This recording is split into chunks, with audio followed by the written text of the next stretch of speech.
Hello, welcome back to my channel. അപ്പം നമ്മൾ ഇന്ന് സംസാരിക്കുന്നത് നമ്മളുടെ കുഞ്ഞുങ്ങൾക്കൊക്കെ ഉണ്ടാകുന്ന കാലിന് ചെറിയ വളവുകളൊക്കെ ഉണ്ടാവില്ലേ. കുഞ്ഞിലെ തോതിലെ അമ്മമാർക്ക് 1 വയസ്സ് കഴിയുമ്പോൾ മുതലേ ഇങ്ങനത്തെ ലക്ഷണങ്ങളൊക്കെ കാണിക്കും. അമ്മമാർക്ക് ഭയങ്കര പേടിയാണ്, എൻ്റെ കുഞ്ഞിൻ്റെ കാലിന് ചെറിയ വളവുണ്ട്, എന്തെങ്കിലും ഇഷ്യൂ കൊണ്ടാണോ, എന്തായിരിക്കും കാരണം എന്നൊക്കെ ഓർത്തിട്ട് ഭയങ്കര വിഷമങ്ങൾ ഉണ്ടാകാറുണ്ട് അല്ലേ. നമ്മൾ ഡോക്ടറെ അടുത്ത് പോകാറുമുണ്ട്. അപ്പോൾ അതിനെക്കുറിച്ചൊക്കെ എനിക്കറിയാവുന്ന കുറച്ച് കാര്യങ്ങൾ എൻ്റെ എക്സ്പീരിയൻസ് നിങ്ങളോട് ഷെയർ ചെയ്യാനായിട്ടാണ് ഇന്ന് വന്നിരിക്കുന്നത്. അപ്പം കുറേയെങ്കിലും അമ്മമാർക്ക് അതൊരു ആശ്വാസമാകുമെന്ന് വിചാരിക്കുന്നു. അപ്പോൾ നമുക്ക് ഒരുപാട് സംസാരിച്ച് സമയമൊന്നും കളയേണ്ട, വീഡിയോയിലേക്ക് പോകാം. വീഡിയോയിലേക്ക് പോകുന്നതിന് മുമ്പായിട്ട് നിങ്ങൾ എന്നെ എൻ്റെ ചാനലും ആദ്യമായിട്ടാണ് കാണുന്നതെങ്കിൽ ഇഷ്ടപ്പെടുകയാണെങ്കിൽ ഒന്ന് സബ്സ്ക്രൈബ് ചെയ്യണം. സബ്സ്ക്രൈബ് ചെയ്താൽ മാത്രമേ ഞാൻ ഇനിയും വീഡിയോസ് ഇടുമ്പോൾ നിങ്ങൾക്ക് മിസ് ചെയ്യാതെ കാണാൻ സാധിക്കുകയുള്ളൂ. പിന്നെ അതുപോലെ തന്നെ ലൈക്ക് ചെയ്യാനും ഷെയർ ചെയ്യാനും കമൻറ്റ് ചെയ്യാനും മറന്നു പോകരുത്. അപ്പോൾ നമുക്കൊട്ടും താമസിയാതെ വീഡിയോയിലേക്ക് പോകാം.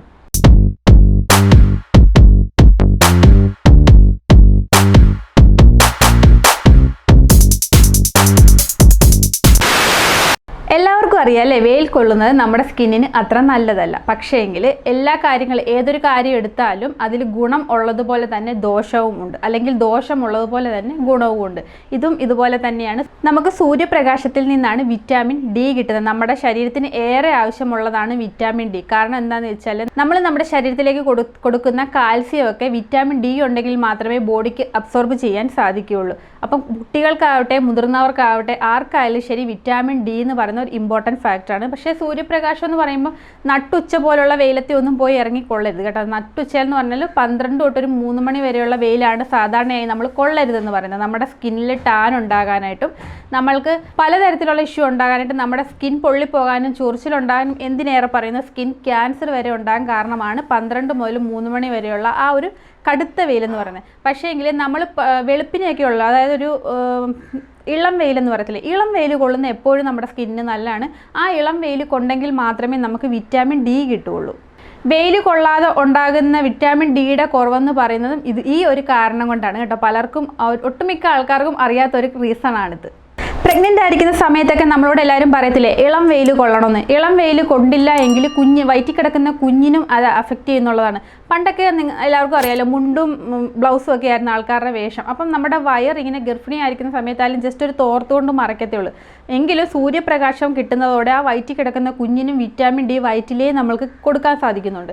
പക്ഷേ ഇന്നത്തെ കാലത്ത് മാറ്റർനിറ്റി ഡ്രസ്സും മറ്റു കാര്യങ്ങളും ഒക്കെ ഇട്ടിട്ട് നമ്മളുടെ വയർ ഫുൾ കവറായിരിക്കുന്നതുകൊണ്ട് സൂര്യപ്രകാശം കിട്ടുന്നുമില്ല. ഒട്ടുമിക്ക അമ്മമാരും രാവിലെ ഒന്നും എഴുന്നേറ്റ് വെയിൽ കൊള്ളാനായിട്ട് മെനക്കെടാറില്ല, ഇളം വെയിൽ കൊള്ളാനായിട്ട്. കാരണം എന്താണെന്ന് വെച്ചാൽ രാത്രിയിൽ ഉറക്കമൊന്നും ഇല്ലാതെ വൈകി ഉറങ്ങിയൊക്കെ പകൽ ഒരുപാട് ലേറ്റായിട്ടായിരിക്കും എഴുന്നേക്കുന്നത്. അപ്പം ഇളം വെയിൽ കുഞ്ഞിനെ കൊള്ളിക്കാൻ സാധിക്കില്ല. അതിൻ്റെ ഫലമായിട്ട് എന്താ ഉണ്ടാകുക, കുഞ്ഞ് ജനിച്ച് കഴിയുമ്പോൾ മഞ്ഞ നിറം കാണുകയും പിന്നെ NICUലൊക്കെ വെക്കേണ്ട അവസ്ഥ ഉണ്ടാകാറുണ്ട്. ബലമുള്ള എല്ലിൻ്റെയും പല്ലിൻ്റെയും വളർച്ചയ്ക്ക് വിറ്റാമിൻ ഡി എന്ന് പറയുന്നത് വളരെ അത്യാവശ്യമായിട്ടുള്ളൊരു കാര്യമാണ്. നമ്മളുടെ ശരീരത്തിലേക്ക് വേണ്ട വിറ്റാമിൻ 80% നമുക്ക് സൂര്യപ്രകാശത്തിൽ നിന്നും 20% ഫുഡിൽ നിന്നുമാണ് കിട്ടുന്നത്. ഫുഡെന്ന് പറയുമ്പോഴത്തേന് അത്യാവശ്യം നോൺ വെജ് വിഭാഗത്തിലേക്ക് പോകും കേട്ടോ. Egg yoke, fatty fish, milk, ഇതൊക്കെയാണ് നമുക്ക് കാൽസ്യം തരുന്ന ഫുഡുകൾ. എന്നാൽ കാൽസ്യം കഴിച്ചുകൊണ്ട് മാത്രം നമുക്ക് വിറ്റാമിൻസിൻ്റെ കുറവ് മാറി കിട്ടത്തില്ല. വിറ്റാമിൻ കൊടുക്കുന്ന കാൽസ്യത്തിന് ബോഡിയിലേക്ക് അബ്സോർബ് ആകണമെങ്കിൽ വിറ്റാമിൻ ഡിയും അത്യാവശ്യമാണ്. അപ്പോൾ നമ്മൾ കാൽസ്യം അടങ്ങിയ ധാരാളം ഫുഡ് കഴിച്ചത് കൊണ്ട് മാത്രം കാര്യമില്ലെന്ന് മനസ്സിലായില്ല. നമ്മൾ അത്യാവശ്യത്തിന് വിറ്റാമിനും ബോഡിയിലേക്ക് കൊടുത്തിരിക്കണം, എങ്കിൽ മാത്രമേ ആ ഒരു പ്രക്രിയ നന്നായിട്ട് നടക്കുകയുള്ളൂ. പിന്നെ എല്ലാവർക്കും പൊതുവേ കേട്ടിട്ടുള്ള ഒരറിവാണ് ബ്രസ്റ്റ് മിൽക്കിൽ നിന്ന് നമ്മുടെ കുഞ്ഞിന് ആവശ്യമായിട്ടുള്ള എല്ലാ സാധനങ്ങളും കിട്ടുമെന്ന്.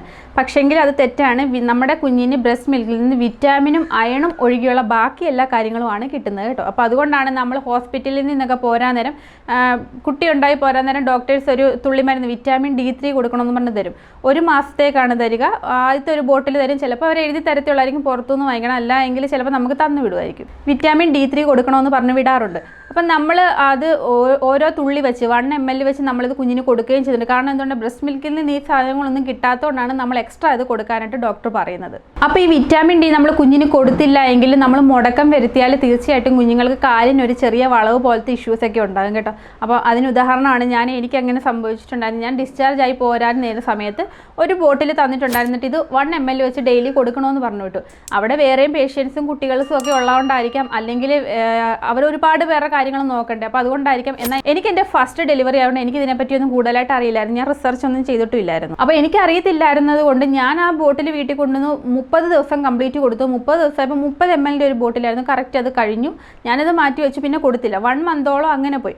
പിന്നെ എന്തോ ഒരു കേസിൽ ഞാൻ പീഡിയാട്രീഷ്യൻ്റെ അടുത്ത് പോയപ്പോൾ ഡോക്ടർ ചുമ്മാ വേറെ ഹോസ്പിറ്റലാണ് പോയി കേട്ടോ, ഹോസ്പിറ്റൽ ഒരു ക്ലിനിക്കിലാണ് പോയി. അപ്പോൾ അവിടുത്തെ ഡോക്ടർ ചോദിച്ചു ഇതുപോലെ വിറ്റാമിൻ കൊടുക്കുന്നില്ലേന്ന് ചോദിച്ചു. അപ്പോൾ ഞാൻ പറഞ്ഞു ഇല്ല. അപ്പോൾ ഡോക്ടർ പറഞ്ഞു കൊടുക്കണം, 1 വയസ്സ് വരെ നിർബന്ധമായിട്ടും 1 ml വെച്ച് കൊടുക്കണമെന്ന് പറഞ്ഞു. അപ്പോഴാണ് ഞാൻ അറിയുന്നത് 1 വയസ്സ് വരെ ഇത് നിർത്താതെ കൊടുക്കേണ്ട സംഭവമാണ്. ഇത് നിർത്താതെ തന്നെ കൊടുക്കണം, ഇല്ല എങ്കിൽ കുഞ്ഞിന് കാലിൻ്റെ വളവും ഇഷ്യൂസും ഒക്കെ വരും. എൻ്റെ കുഞ്ഞിന് കാലിൻ്റെ വളവും ഇഷ്യൂസും ഒക്കെ വന്നിട്ടുണ്ടായിരുന്നു. അപ്പോൾ ആ സമയത്ത് ഞാൻ ഇവിടെ വന്നു.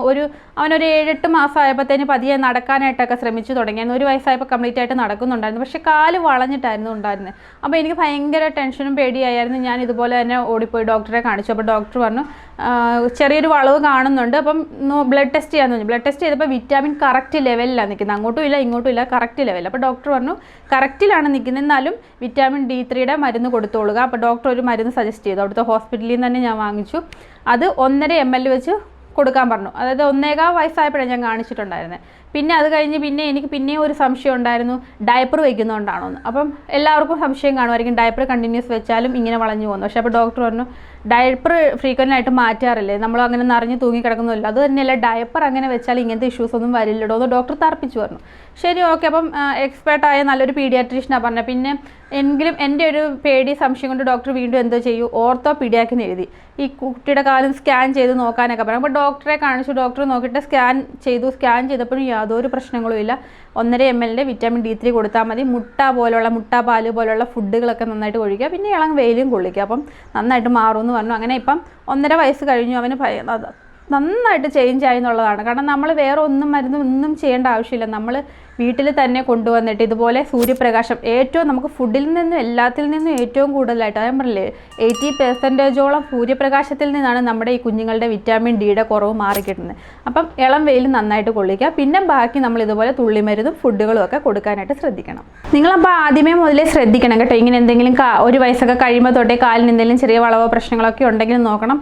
ഒന്നുമില്ലെങ്കിൽ പോലും ഇളം വെയിലൊക്കെ രാവിലെ കൊള്ളിക്കുന്നത് നല്ല കേട്ടോ കുഞ്ഞിന്. അതുപോലെ തന്നെ പിന്നെ ഇതുപോലെ ഞാൻ പറഞ്ഞ പോലെ ഇങ്ങനെ കേട്ടിട്ട് വിറ്റാമിൻ ഡിയുടെ കുറവാണെന്ന് പറഞ്ഞാൽ സ്വയം അങ്ങ് മരുന്ന് മേടിച്ച് കൊടുക്കുകയോ ചികിത്സിച്ചോ വെച്ചുകൊണ്ടും ഇരിക്കരുത്. കാരണം എല്ലാ കുട്ടികളിലും അങ്ങനെ ആകണമെന്നില്ല. ചില കുട്ടികൾക്കെങ്കിലും ഇങ്ങനെ വൈകല്യങ്ങൾ പോലെ എന്തെങ്കിലും ഇഷ്യൂസിലേക്ക് അങ്ങനെ ഒന്നും വരാതിരിക്കട്ടെ. വരുവാണെങ്കിൽ അങ്ങനത്തെ എന്തെങ്കിലും ഇഷ്യൂസിലേക്ക് പോകാതിരിക്കാനായിട്ട് നമ്മൾ എപ്പോഴും ഒരു മുൻകരുതൽ വേണം. നമ്മൾ എന്ത് പ്രശ്നങ്ങളും നമ്മുടെ ചെറുതായിട്ടൊരു മൈന്യൂട്ടായിട്ടുള്ള പ്രശ്നം കണ്ടാൽ പോലും നമ്മൾ ഉടനെ തന്നെ പീഡിയാട്രീഷ്യനെ കാണിച്ചിരിക്കണം കേട്ടോ. അത് നല്ല എക്സ്പേർട്ടായിട്ടുള്ള നല്ലൊരു പീഡിയാട്രീഷ്യനെ കാണിക്കാൻ തന്നെ ശ്രദ്ധിക്കണം. പിന്നെ ഇത് കുഞ്ഞുങ്ങൾക്ക് മാത്രമല്ല കേട്ടോ, മുതിർന്നവർക്കും ഈ പ്രശ്നങ്ങൾ ഉണ്ടാകാറുണ്ട്. മുതിർന്നവർക്കും വിറ്റാമിൻ ഡിയുടെ കുറവുണ്ടാകാറുണ്ട്. കാല് വേദന, ഉപ്പുറ്റിക്കൊക്കെ വേദന, ഒരുപാട് നേരം നിന്നൊക്കെ ജോലി ചെയ്യുമ്പോഴായിരിക്കും നമുക്കിത് കൂടുതലായിട്ട് അറിയുന്നത്. കാല് വേദന, മുടി കൊഴിച്ചിൽ, നടുവേദന, ഹൃദയ സംബന്ധമായ ഇഷ്യൂസ് ഒക്കെ ഉണ്ടാകാറുണ്ട്. അപ്പോൾ മുതിർന്നവരെ പറ്റിയിട്ട് ഞാൻ ഇതിൽ പറയുന്നില്ല. നിങ്ങൾക്ക് വേണമെങ്കിൽ ഞാൻ എപ്പോഴും പറഞ്ഞാലേ നിങ്ങൾക്കറിയാമല്ലോ, കമൻറ്റ് ചെയ്യുക വേണമെങ്കിൽ വീഡിയോ. അപ്പം ഞാനത് മുതിർന്നവർക്കുണ്ടാകുന്ന ഇഷ്യൂസും അതിനെപ്പറ്റി ഡീറ്റെയിൽഡായിട്ട് സൊല്യൂഷനും എല്ലാം വെച്ചിട്ട് ഞാനൊരു സെപ്പറേറ്റ് വീഡിയോ ആയിട്ട് ചെയ്യാം. വേണമെങ്കിൽ കമൻറ്റ് ചെയ്യണം കേട്ടോ, എങ്കിൽ മാത്രമേ ഞാൻ ചെയ്യുള്ളൂ. അപ്പോൾ ഒരു കമൻറ്റ് വന്നാൽ കൂടെ ഞാൻ ചെയ്യാം കേട്ടോ. അപ്പം ഇത്രയൊക്കെ ഉള്ളൂ. നിങ്ങൾക്ക് എല്ലാവർക്കും മനസ്സിലായല്ലോ വിറ്റാമിൻ ഡി എത്രത്തോളം അത്യാവശ്യമാണ് നമ്മുടെ കുഞ്ഞുങ്ങൾക്കെന്നും അതെങ്ങനെ കൊടുക്കണമെന്നും എല്ലാം മനസ്സിലായല്ലോ അല്ലേ.